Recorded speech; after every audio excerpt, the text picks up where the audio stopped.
Hello everyone, and thanks for joining School of the American Rifle. Today we have a bolt carrier group physical. This is a fully chromed PF Firearms bolt carrier group. Still in the packaging. I do not believe it's been fired in any way.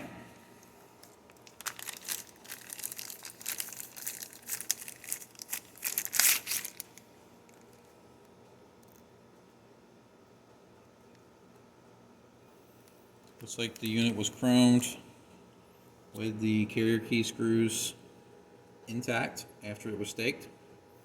Looks like the only thing that's not chromed so far is the firing pin retaining pin. Alright, so let's do our gas ring test. Extend the bolt. Face down. And we're good. I don't know if I wouldn't drop it. Seems to be a trend lately in my videos where I'm dropping stuff. Alright, let's go ahead and get this apart. Or as Steve 1989 would say, let's get this out on a tray. Alright. I like Steve 1989. If you haven't seen his videos, he does MRE reviews. He's hilarious. So Steve, if you're watching this, I'm a big fan. Don't die.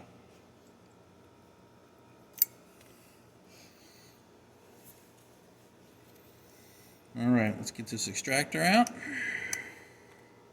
The pin is chromed. Yep, it appears the only thing that is not chromed is the firing pin retaining pin. Firing pin appears to be chrome. Tip looks good.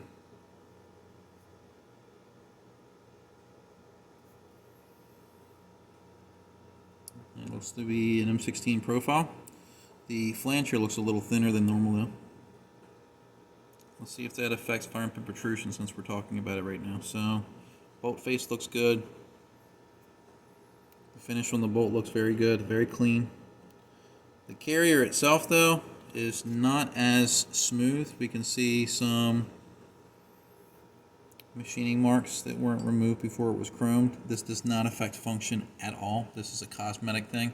The only part that interfaces the inside of the upper are the 4 carrier rails. So here, there, there, and there. These parts here are all just voids. So if they're really rough, it does not affect anything. But let's go ahead and measure firing pin protrusion. Let's see what we have. Movement's good.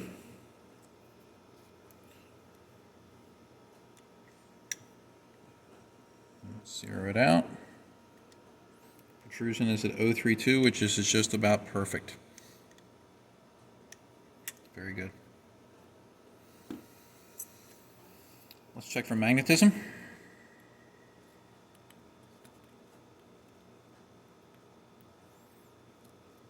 Very good. No magnetism. Again, if you've watched some of my other videos, I do address this from time to time. Not all of them go into this detail though, but the reason we check for magnetism is because if you're shooting imported ammunition, this is a demilled round. Some imported ammunition has bimetal projectiles, which is magnetic, and the casing is steel. So I'll get a magnet. It'll pick the casing up because the casing's magnetic. The projectile, this is not armor piercing. Again, bimetal projectile, it's magnetic. So every time the gun cycles and extracts, it can shave material from this kind of projectile or ammunition. And if these parts are magnetic, it'll happen. It'll stick to it. If you're shooting American ammo that has brass casing or full metal jacket, it's not magnetic, it's not going to stick. So that's why we check for magnetism. If you don't shoot imported ammo, don't worry about magnetism. Alright, so we passed firing pin protrusion. We're going to go ahead and put our firing pin off to the side. Let's check the extractor. The claw feels good. I do not like to see chromed extractors. The whole point of the extractor is so it can grab onto something. So if you chrome it, again, this doesn't mean that it's junk, doesn't mean that it's bad. I just prefer not to have a chromed extractor. I don't want any kind of finish on this that's going to make the claw slippery. The whole point is to grab the casing and to rip it out of the chamber. They did put the O-ring and an insert on here. One little tip is you can use your firing pin. This little insert here can actually go bad. They can get hard. So I normally don't advise people to use their firing pin as a punch, but since this is supposed to be a soft object, you can use that as a way to test to see if you have any give on that little rubber insert. And if it gives, you're good. If it's hard as a rock, you need to replace that. Alright, The spring itself has a decent amount of tension. Like I said, I don't like to see the donut and the insert one or the other. So this might have excessive extraction tension, but you'll have to test it with your particular gun to see. The claw is not super sharp, but like I said, this is all chromed. Let's check and make sure it moves freely. There's a little bit of binding there at the beginning, but it's good. Let's check with the extractor gauge right here. Let's do the go side. Passes. And no go side does not go in, so our extractor is good. Let's put it off to the side. Alright, we passed our magnetism. Let's move that out of the way. Firing pin retaining pin came out with ease. There's no marks on it, so we'll consider that a pass. Let's check our cam pin. Almost no wiggle at all. Good fit. I don't see any marks at all on the cam pin, so I'm not sure if they did a lot of testing on this. Put that off to the side, and let's check the cam pin hole. Our no-go actually starts a little bit, but it does not go in barely at all, and this doesn't count unless it swallows it up completely. Let's check it with our taper gauge to see if we can get it to go in at all. You can see it just about starts there, but again, unless it swallows it up like this, it does not count. So cam pin hole is good. Bolt face recess. Passes. Firing pin hole. Passes the go. Passes the no-go. Let's check the ejector. It has a rounded edge on the ejector. I like to see that. And this was still packed up in the factory packaging, so I couldn't check off camera. This has a lot of ejector tension.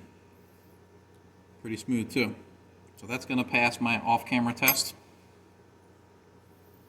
Overall, that looks good though. All right, let's check for headspace. 223 go. Passes. 556 go. Passes. Field gauge should not rotate or close, and it doesn't. Headspace passes with flying colors. All right, let's check our bolt shoulder. So let's zero our gauge out. Micrometer to be exact. Zeroed.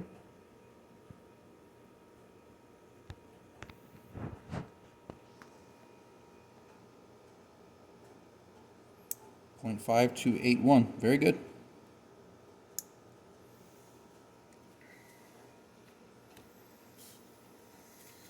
Let's check for clear gas path. We do pass. Set that off to the side, and now let's check our bolt tail, and we're done with our bolt. Does not take the no-go, and it's not going to go into the field, so our bolt passes. So very good. Really smooth finish on this. All right, let's check our carrier. Not quite as smooth as our bolt, but again, the surfaces that are not smooth are not important for proper function. Let's check our length of our carrier. Ow, piece of metal in my finger.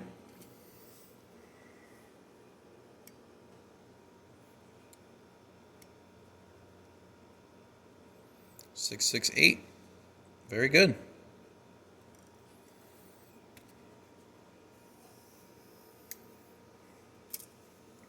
All right, let's check our gas key. There's something metal on my bench here that keeps poking me, so I apologize if you keep seeing me grab my hand. Passes the go side.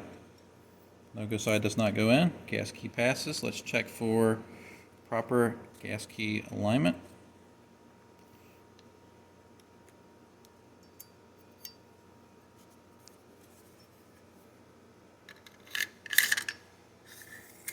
Passes. All right, let's check our 3-bore. Let me make sure this is clean first.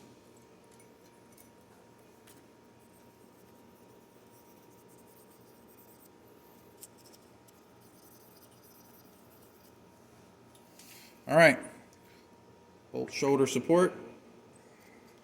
Takes the first green, second green. It starts in the yellow but does not eat it all the way, so that does not count. So, good shoulder support. This is for the gas ring run. First green it takes, second green it takes. Doesn't go into the yellow, so it has an efficient gas ring run. I definitely got metal in my finger. Alright, let's check with the first green gauge for the bolt tail seal. Passes the first green. Second green passes. Into the yellow now. It does not go in. So we have an efficient bolt carrier. Alright, let's check our gas key. Move over to the vise. The last thing we have left is to do our Borescope inspection. So we have our wrench set to, let me turn it around so you can read it not upside down, 30.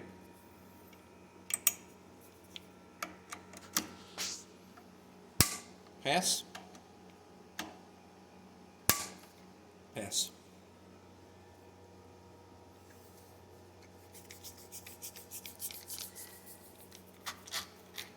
Set my wrench back to 0. Come back over here, and now we're going to do our Borescope inspection. Alright, so let me grab the Borescope. Turn it on. And we go. Alright, so this is our bolt shoulder support. Very smooth.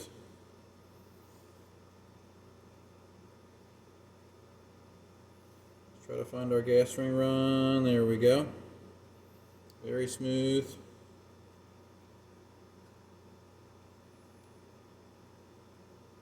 Having a lot of really consistently smooth 3-bores lately.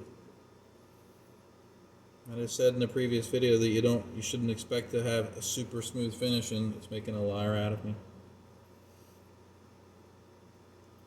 And the bolt tail seal looks fantastic. Little bit of debris right there. That's not actually defects in the surface. That's just some material from the cotton swab that stuck to the grease there. So very, very smooth 3-bore run. Let me change the focus there. There we go. So overall, quite impressive. Everything passed. One thing that stood out was the slight roughness here. Like I said, doesn't affect anything, but remember, this is an example of one. So I hope you guys found this video educational, and thanks for watching.